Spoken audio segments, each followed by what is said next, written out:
வணக்கம். பரபரப்பு மீடியா செய்திகளுக்காக நான் நிரோஷன்.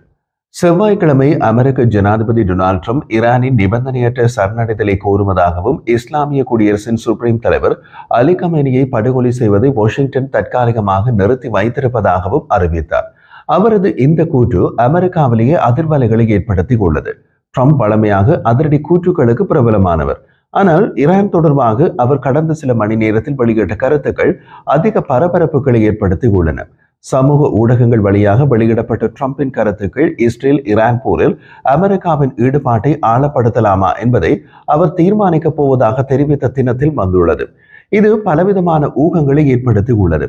அதே நேரத்தில் ஈரானை நோக்கி ட்ரம்பின் ஆக்ரோஷமான நிலைப்பாட்டை காட்டுகின்றது. G7 உச்சி மாநாட்டின் உலக தலைவர்களுடன் கலந்து கொள்ள கனடா வந்த ட்ரம்ப் G7 உச்சி மாநாடு முடிவதற்கு முன்பே அமெரிக்கா திரும்பினார். அதற்கு காரணம் ஈரான் போர் தொடர்பான முக்கிய முடிவுகளை எடுக்கப் போவதாக கூறினார். வெள்ளை மாளிகையில் உயர்மட்ட பாதுகாப்பு குழுவின் கூட்டப்பட்டு பகல் முழுவதும் ஆலோசனைகள் நடைபெற்றன. அதனால் அமெரிக்க மற்றும் மேற்கத்திய ஊடகங்களில் இதற்கு முக்கியத்துவம் கொடுக்கப்பட்டு கொண்டிருக்க ட்ரம்பின் அதிரடி கூற்றுக்கள் ஒவ்வொன்றாக வெளியாகி கொண்டிருந்தன. ட்ரம்ப் கூறிய மற்றும் ஒரு கூற்று, ஈரானின் சுப்ரீம் தலைவர் என்று அழைக்கப்படுபவர் எங்கு பதுங்கி இருக்கிறார் என்பது எங்களுக்கு தெரியும். அவரின் கதையை முடிப்பது ஒரு எளிதான இலக்கு. ஆனால் அங்கு பாதுகாப்பாக இருக்கிறார். நாங்கள் அவரை வெளியே எடுக்கப் போவதில்லை, அதாவது கொல்லப் போவதில்லை, குறைந்தபட்சம் இப்போதைக்கு அல்ல என்று ட்ரம்ப் குறிப்பிட்டார். அவரது அடுத்த கூற்றில் இஸ்ரேலிய பொதுமக்கள் அல்லது அமெரிக்க துருப்புக்கள் மீது ஈரானிய ஏவுகணைகள் ஏவப்படுவதை நாங்கள் விரும்பவில்லை. எங்கள் பொறுமை குறைந்து வருகிறது என்று கூறினார்.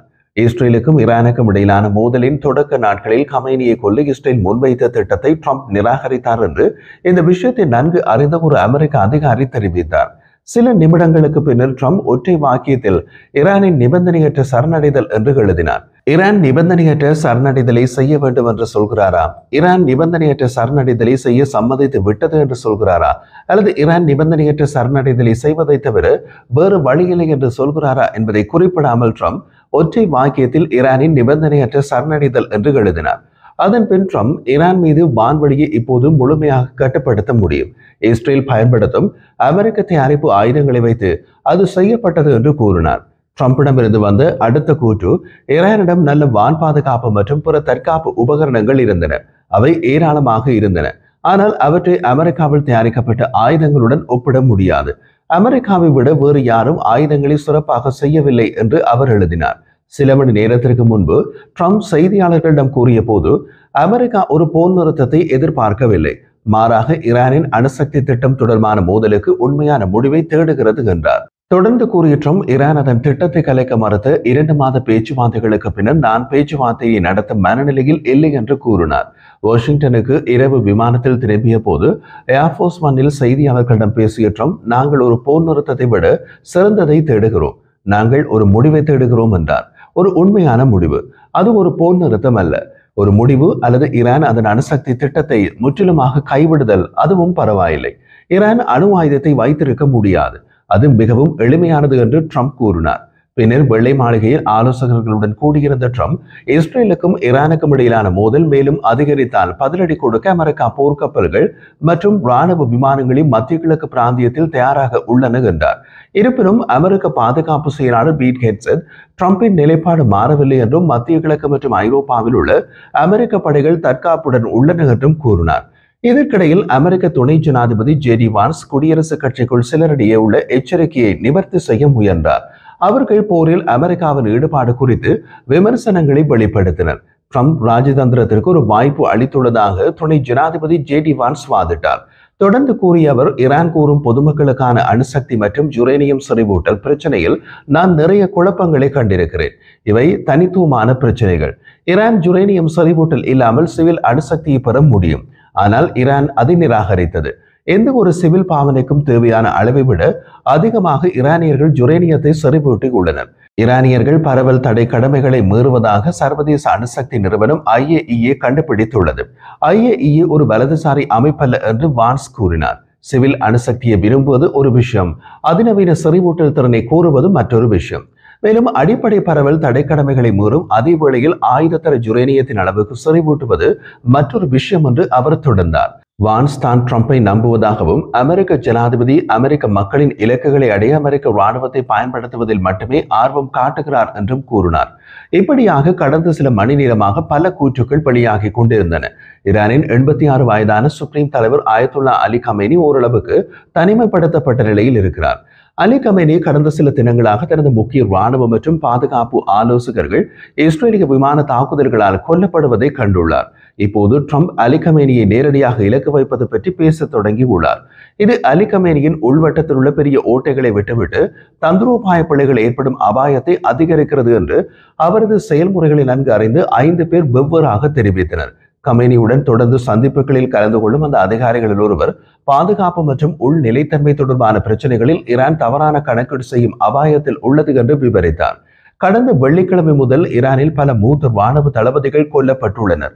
இதில் கமேனியின் இஸ்லாமிய புரட்சிகர காவலர் படைப்பிரிவு IRGCயின் முக்கிய ஆலோசகர்கள், ஈரானின் உயரடுக்கு ராணுவ படை IRGCயின் தலைமை தளபதி ஹொசைன் சலாமி, ஈரானின் பாலிஸ்டிக் ஏவுகணை திட்டத்திற்கு தலைமை தாங்கி அதன் விமானப்படை தலைவர் அமீர் அலி ஹாஜிசாதே மற்றும் உளவுத்துறை தலைவர் முகமது ஹசேமி ஆகியோர் அடங்குவர்.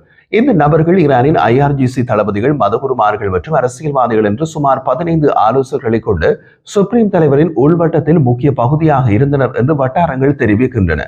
இவர்கள் குறிவைத்துக் கொல்லப்பட்ட பின் முக்கிய பிரச்சனைகள் குறித்து சுப்ரீம் தலைவருடன் கூட்டங்களில் கலந்து கொள்ள உயர்மட்ட ஆலோசகர்களை ஒன்றிணைத்து ஆலோசனை நடத்துவது அவர்களது உயிர்களுக்கே ஆபத்தாக முடியலாம். சுப்ரீம் தலைவரின் உள்வட்டத்தில் உள்ள பலர் ஒரே தாக்குதலில் குறிவைக்கப்படலாம். அதனால் இப்போதெல்லாம் ஒரு தளர்வான ஆலோசனை குழு தற்காலிக அடிப்படையில் கூடுகிறது என்று அதிகாரிகள் கூறினார்கள். 1979 புரட்சிக்கு முன்பு சிறையில் அடைக்கப்பட்டிருந்த அலி கமேனி 1989ஆம் ஆண்டு தலைவர் ஆவதற்கு முன்பு குண்டுவெடிப்பு தாக்குதலால் அவரது வலது கையை நிரந்தரமாக இழந்தவர். அவர் மேற்கு நாடுகளின் மீது ஆழ்ந்த அவநம்பிக்கை கொண்டவர். இஸ்ரேலின் அழிவுக்கு உறுதி பூண்டுள்ளார். ஈரானின் அரசாங்க அமைப்பின் கீழ் அவருக்கு ஆயுதப்படைகளின் உச்சக்கட்டளை, அதாவது போரை அறிவிக்கும் அதிகாரம் உள்ளது. மேலும் ராணுவ தளபதிகள் மற்றும் நீதிபதிகள் உட்பட மூத்த நபர்களை நியமிக்கவோ அல்லது பணி நீக்கம் செய்யவோ முடியும். கமேனி முக்கியமான விஷயங்களில் இறுதி முடிவை எடுக்கிறார். இருப்பினும் அவர் தமது ஆலோசகர்களின் ஆலோசனையை மதிக்கிறார். பல்வேறு கண்ணோட்டங்களையும் கவனமாக கேட்கிறார். மேலும் பெரும்பாலும் தனது கூடுதல் ஆலோசகர்களிடமிருந்து கூடுதல் தகவல்களை தேடுகிறார் என்று கூட்டங்களில் கலந்து கொள்ளும் ஒரு வட்டாரம் கூறுகிறது. இப்போது அந்த ஆலோசனை கூட்டங்களை நடத்துவது ஆலோசகர்களுக்கும் பாதுகாப்பு பிரச்சனையாக உள்ளது. அலி கமேனிக்கு கூட பாதுகாப்பு பிரச்சனையாக உள்ளது. வாஷிங்டனில் உள்ள மத்திய கிழக்கு நிறுவன சிந்தனை குழுவின் ஈரான் திட்டத்தின் இயக்குனர் அலெக்ஸ் வட்டங்கா கூறிய போது, கமேனியை பற்றி நீங்கள் 2 விஷயங்களை சொல்லலாம். அவர் மிகவும் பிடிவாதமானவர், ஆனால் மிகவும் எச்சரிக்கையானவர். அதனால் தான் அவர் நீண்ட காலமாக அதிகாரத்தில் இருக்கிறார் என்றார். கமேனி அடிப்படையில் செலவு பயன் பகுப்பாய்வை செய்வதில் மிக பிடிவாதமாக உள்ளவர். செலவு பயன் பகுப்பாய்வு என்பது அவர் எடுக்கும் ஒவ்வொரு முடிவுக்கும் உரிய பலன் உள்ளதா என்பதை ஆய்வு செய்வது. இது உண்மையில் வேறு எதையும் விட மிக முக்கியமான ஒரு பிரச்சனையை நோக்கி செல்கிறது. அந்த பிரச்சனை இஸ்லாமிய குடியரசின் ஆட்சியின் உயிர் வாழ்வு. இதற்கு ஆலோசகர்களுடன் ஆலோசனைகள் அவசியம். இஸ்லாமிய குடியரசு ஆட்சியின் உயிர் வாழ்வதில் கவனம் கடந்த காலத்தில் மீண்டும் மீண்டும் சோதனைக்கு உட்படுத்தப்பட்டுள்ளது. 1999, 2009 மற்றும் 2022ஆம் ஆண்டுகளில் தேசிய போராட்டங்களை அடக்குவதற்காக கமேனி IRGC மற்றும் அதனுடன் இணைந்து பாசிஸ்ட் துருப்புக்களை நிறுத்தியுள்ளார். பாதுகாப்பு படைகள் எப்போதும் ஆர்ப்பாட்டக்காரர்களை விட அதிகமாகவும் அரசு ஆட்சியை மீட்டெடுக்கவும் முடிந்திருந்தாலும் பல ஆண்டுகளாக மேற்கத்திய தடைகள் பரவலான பொருளாதார வீழ்ச்சியை ஏற்படுத்தியுள்ளன. அவை இறுதியில் உள் அமைதியின்மையை ஏற்படுத்தி இஸ்லாமிய குடியரசு ஆட்சியினை அச்சுறுத்தும் என்று ஆய்வாளர்கள் கூறுகின்றனர்.